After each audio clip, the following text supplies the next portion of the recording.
Look at you guys. Okay. Yeah. Yeah. So I played midfield, and one of the biggest things for me growing up was my parents really pushed me to play a lot of different sports. One of the biggest things was the transition from soccer to lacrosse, and so I was playing kind of club soccer and things like that.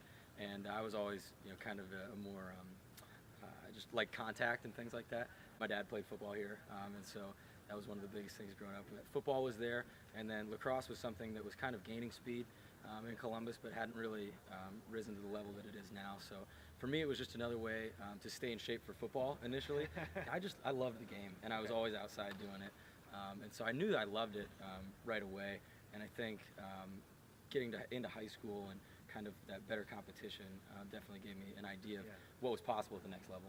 I think it's really unique. I think people are really drawn to it because it's different. It combines a lot of different things together.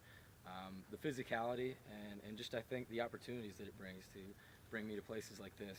And the culture is something that's really cool. I think there's definitely negative connotations and positive as well. And just for us here, we're really trying to push that positive aspect and really get out into the community, give back to, the fans and things like that, and just show them that, we really do care about, the positive image that lacrosse can have and the impact that we can have on a lot of kids as just guys that are kind of on a pedestal in a lot of ways. I obviously haven't thought a ton about it. It's just, for me, it's always been like men's lacrosse, women's lacrosse, and I just kind of respect the fact that they're different. I noticed one of the biggest things that I notice is kind of the pace of play and how many stoppages there are for women's and things like that. And they kind of see the differences in the rules, and I know there's contact that happens within the women's, but you're not seeing, ladies kind of line each other up from, across the field or anything like that, as you shouldn't in our game. But I think the physicality is definitely a little bit different. Well, I've been here 5 years, so I've kind of gotten a lot of relationships with a lot of different teams. Speaking to the women's team, we have a great relationship with them, and